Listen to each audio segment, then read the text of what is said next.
식구와 고자왈 동굴은 하나의 형제, 하나의 식구로 여기시는 게 굉장히 좋다는 거죠. 예를 들어서 화순고자왈, 화순고자왈은 특별하게 용암동굴을 발달시키는 용암은 아니에요. 지하에 용암이 없어요.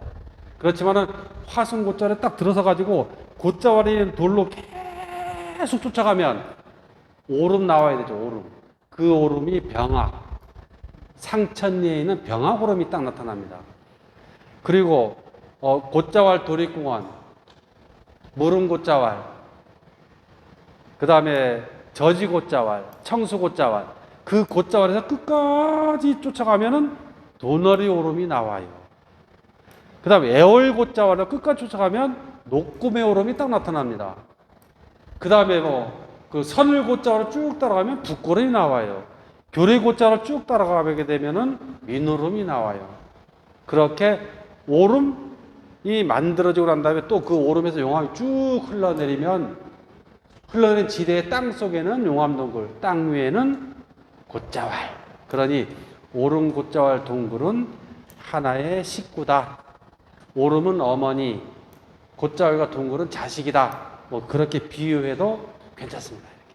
오름 고자왈 동굴 만장굴을 끝까지 쫓아가면 검은 오름을 만나야 돼요. 그래야 검은 오름이 분출한 용암이라는 걸 알 수 있죠. 이렇게. 자, 그렇게 오름 고자왈 용암 동굴이 제주도의 대표적인 화산 지형이라는 거. 화산 지형. 주상달리는 육지도 있지만 육지에는 용암 동굴도 없고 고자왈도 없고 오름도 없어요. 그래서 제주도에만 있는 대표적인 화산 지역 하게 되면은 오름, 고자왈, 용암동굴 이렇게 이해를 하시면 될 것 같습니다.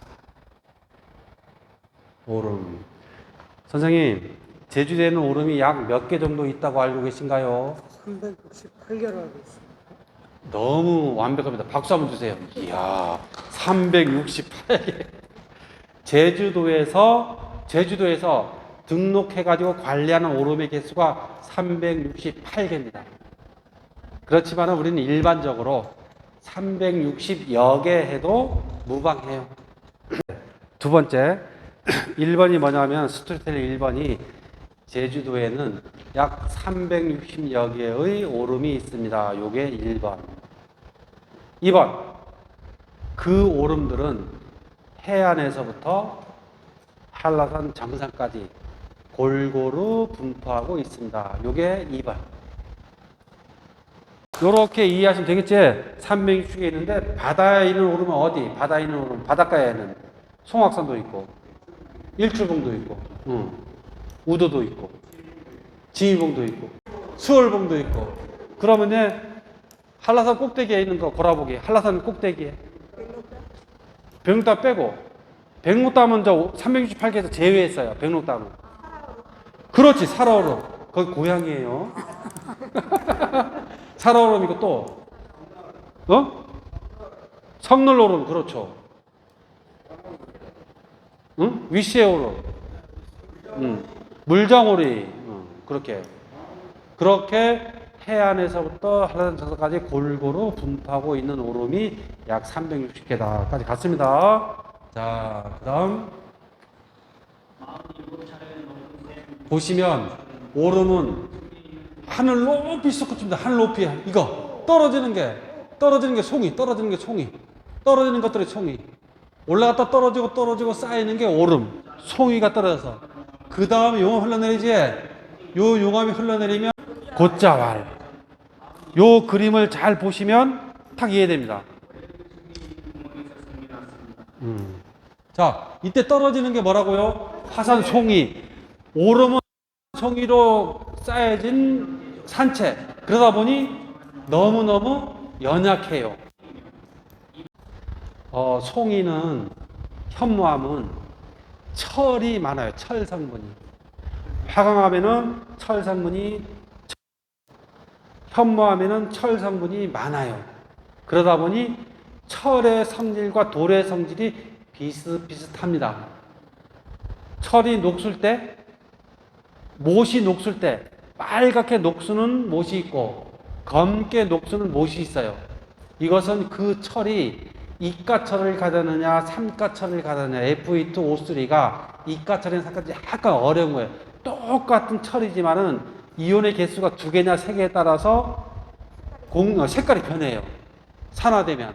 그래서 빨간색으로 변하는 것도 있고 검은색으로 변하는 것도 있고 똑같이 화산송이도 밖에 빵 폭발했을 때 자기가 고유의 성질대로 빨갛게 떨어지는 것도 있고 검게 떨어지는 것도 있고 어렵게 생각하지 마시고 이 송이에는 철 성분이 많아서 철 성분의 이온에 따라서 검게 보이기도 하고 붉게 보이기도 한다라고 이해하시면 될 것 같습니다.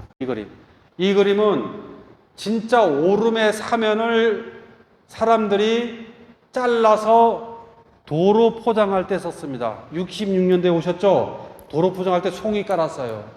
중성한 마을들은. 그때는 오름의 송이를 캐다가 깔아도 다 묵인했습니다. 자원이 없다 보니. 그런데 잘 보세요, 선생님들. 이 오름인데 내부가 전부 송이에요. 송이가 아닌 것도 있지만 대부분 이렇게 송이에요. 이 벽을, 오름 내부의 벽을 애기들이 가서 이렇게 벽을 이렇게 긁어내려도 송이들이, 화산송이 두루룩 다 떨어져요. 이게 죽는 겁니다. 화산송이들이 돌처럼 단단히 굳어있지가 않아요. 서로 얼기설기 쌓여있을 뿐이에요. 자, 두 번째, 이 오름의 여기 이런 피부는 바로 여기입니다. 여기 송이층 바로 위에 얇게 풀로 덮여 있어요. 송이층 위에. 그 송이층의 풀이 실질적으로 한 요 정도밖에 안 해요. 5에서 10cm 정도밖에. 송이층의 풀들이 자라면서 송이가 가려진 거예요. 그러면서 가만히 있는 게 오름이에요. 그런데 우리가 등산화 신고 이 지팡이 짚고 쾅쾅 걸어다니다 보니까 풀이 사라지고 빨간 송이가 드러나고 또 걷다 보니 송이가 패이고 바람에 식히고 물에 식히고 대표적인 곳이 송악산입니다. 송악산 그 능선에 가면 원래는 이만큼 높았는데 이 정도 깎였어요. 이 정도. 골짜기가. 우리는 제주도에 있는 오름들은요, 매트를 깔거나 그 다음에 야자 매트를 깔거나 하지 아니하면 많은 사람이 다녀서는 안 돼요. 많은 사람들이 다니면 전부 풀이 깎이고 송이층이 드러나고 비가 오면 씻겨내리고 오름이 훼손되는 겁니다. 오름이 훼손. 그래서 오름 탐방로에 야자 매트가 안 깔려 있으면 자꾸 쉽게 파헤쳐지는 것도 이런 이유 때문입니다. 그리고 오름이 한번 훼손되면 복구가 안 되잖아요. 다시 화산이 폭발하지 않는 이상. 그런 것들. 요 모습을 보면서 내부는 이렇게 화산송이를 분하고 있지만은 우리가 분하고 주변을 돌 때 그리고 탐방로가 만들어지지 않은 곳은 이왕이면 우리가 서로 출입하지 맙시다라는 어떤 겸손의 그런 자세도 한번 필요하다는 거. 오름.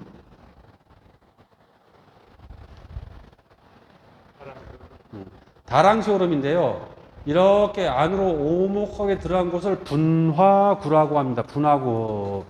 여기에서 요 분화구에서 뻥 터져 떨어지고 아까처럼 뻥 터져 떨어지고 뻥 터져 떨어지고 송악산은 송악산 그 자리에서 뻥 터졌고 다랑시는 다랑시에서 뻥 터졌고 한라산과 관계없이 녹구매는 녹구매에서 터졌고 아부오름은 아부오름에서 터졌고 그런데 오름은 대표적으로 산 정상에 오목하게 들어간 분화구를 갖고 있다는 거. 대구 MBC에서 촬영을 왔는데 다랑시를 데리고 동행했는데 모든 촬영 감독이 전부 넋을 잃은 거예요. 세상에 이런 땅도 있었나요? 라는 거야. 이렇게 오목하게 들어간 분화구를 처음 본 모양이야. 이 세상에 이런 곳도 있나? 자기는 도저히 일을 못하게 너무 신기해서. 분화구. 제주도에서 분화구 있죠, 분화구. 분화구는 학술적인 용어인데 제주 사람들은 군부리라고 합니다. 군부리. 그래서 산군부리가 나요. 분화구가 있어서. 군부리도 가면 이렇게 분화구 있죠, 이렇게. 그래서 산군부리라는 것은 분화구가 있는 산이란 뜻, 군부리. 그런데 더 많은 사람들이 거멀창, 그게 좀 달리 쓰는 말도 있는데 가장 대표적인 것이 군부리입니다. 군부리. 예, 지역마다 분화구를 뜻하는 말들이 많이 달라요.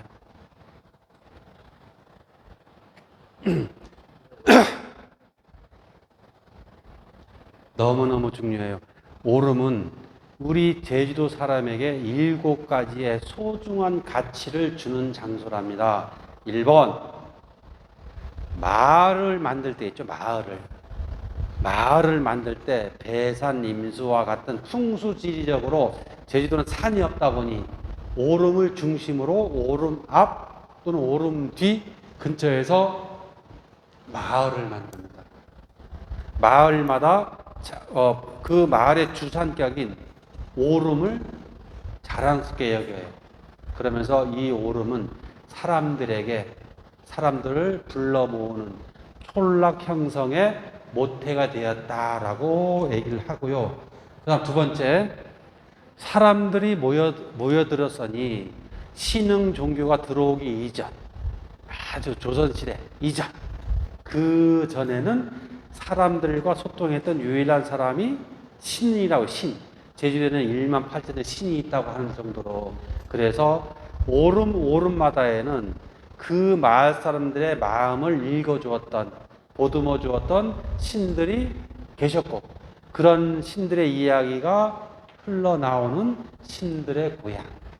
세 번째, 제주도는 몽고의 영향을 많이 받으면서 목축 문화가 굉장히 발달했던 곳입니다. 그래서 오름에 가면 소나 말들을 많이 방목하는 모습을 1970년대까지 많이 볼 수 있었는데, 제주도 오름에 이렇게 나무가 있었던 것은 최근의 일이고, 아주 연배가 있으신 분들의 기억은 전부 민둥산이에요.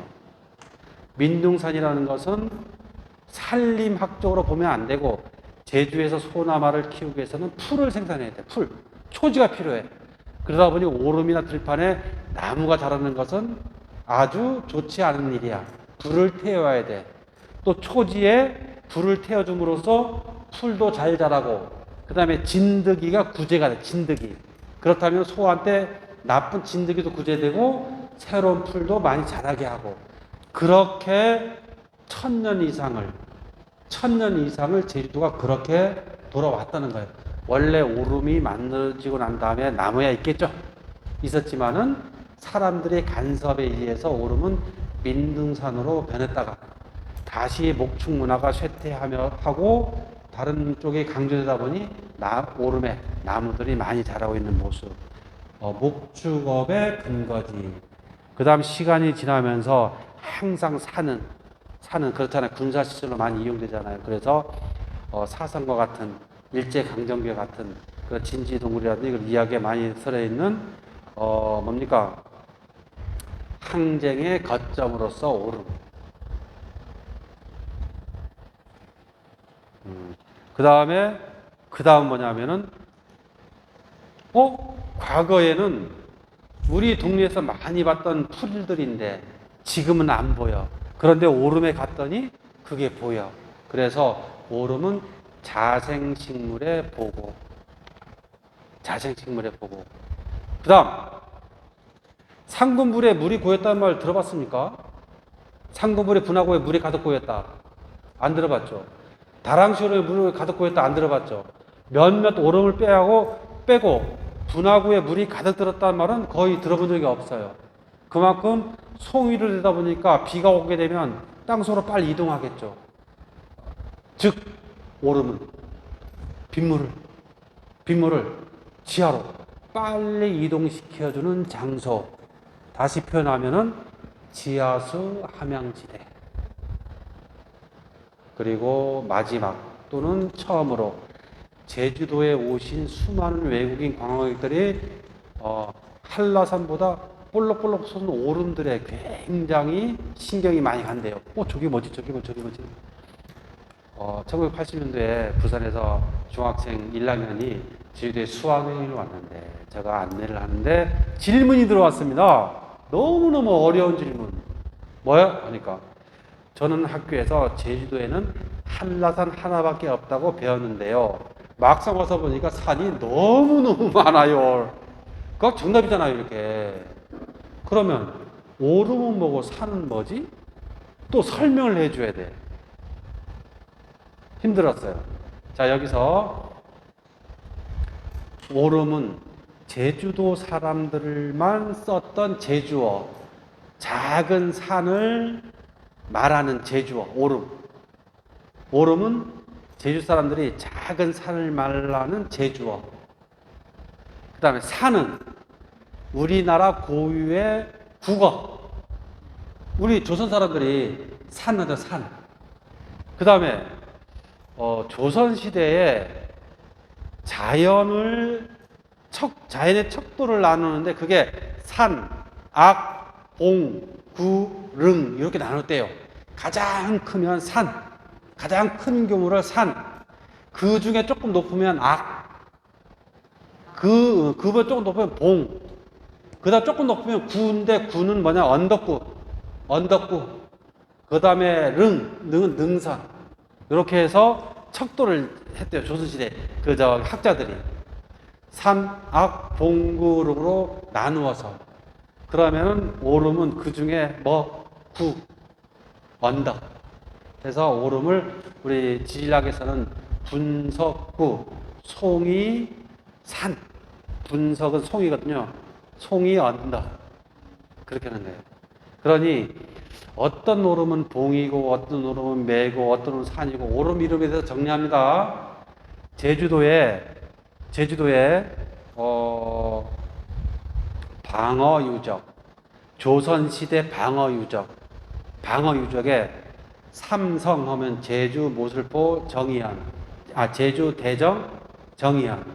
구진 하면 별방진, 수산진, 명월진에서 9개 진이 있어요. 서기진 해가지고. 삼성, 구진 다음 나오는 게 25봉수, 2호봉수. 봉수대가 25개. 그 다음에 연대가 38개. 그 25개 봉수대가 대부분 해안에 있는 오름 꼭대기에 있어서 25봉수라고 하는데, 성산일출봉, 지미봉, 삼매봉, 이런 봉들이 무슨 봉이냐? 그 봉을 쓸 때는 제주에 가면 사라봉도 있고 사라봉, 원당봉도 있고. 그 25개에 쓰는 봉은 앞에 불화변이 붙은 봉오리 봉자, 봉수대 봉자, 봉수대가 있었던 뜻으로 봉이에요. 그러니까 사라봉하면 풀네임은 뭐냐? 사라오름 봉수대의 줄임말. 지미봉하면 지미오름 봉수대의 줄임말. 그렇게 하는 봉이 있고, 그 다음에 사라악, 상판악은 고려시대에는 전부 자연 지지에 악으로 표기합니다. 악으로. 조선시대도 악으로 돼요. 산은 별로 없어요. 산은. 다만 오름을 산으로 표기했던 딱 두 군데 지역이 있답니다. 어디냐? 선생님 고향인 모슬포 대정지역, 그리고 성읍지역. 그 사람의 어떤 그 일이 있다 보면 내가 딱 부임했는데 내가 보기에는 분명히 저게 산처럼 보이는데 지역 주민들은 알아들 수 없는 말로 쓰더라. 오름 하더라라며. 오름이 뭐냐라고 물어봤더니 산을 이 지역 주민들은 오름이라고 하는구나. 그게 등장을 해요. 향토지에. 그러면서 이거는 무슨 오름이냐 했더니 박쥐 오름입니다. 그래서 박쥐처럼 이렇게 생겨서 오름이 박쥐 오름. 그러면 그 사람은 제주말이 국가말이 아니기 때문에 국가별로 바꿔야 될 거 아니에요, 이렇게. 그래서 박쥐 단자를 써요. 그리고 매 산자를 써가지고 단산 요렇게 다 표기를 합니다. 그래서 대정 쪽에는 산 많죠? 단산, 금산, 삼방산, 분산, 송악산 산들이 많아요. 그 벗어나면 또 산은 아니야. 그 사람이 이렇게 지정 안 했기 때문에. 그다음 정의연, 성읍 쪽에 가면 또 많아요. 영주산, 달산, 토산, 수산, 성산 이렇게. 그거 빼고는 산이라고 이제 부르는 오름들이 별로 없어요. 일 사람들은 오름이라 썼고 그걸 국어로 표현하면 산이고 또 다른 말로 표현하면 악이고 똑같은 말이다 라고 여기시면 됩니다. 그렇지만 저는 한자로 표현하면서 우리 고유의 뜻이 변한 것들이 너무너무 많아요. 너무너무 많아요. 그래서 원래 우리 선조들이 불렀던 이름을 다시 가져오게 되면 제주도의 정체성이 다시 살아나지 않을까라는 생각을 갖고 있어서 원래 제주도의 이름을 찾아보자라는 게 저의 주장이기도 합니다.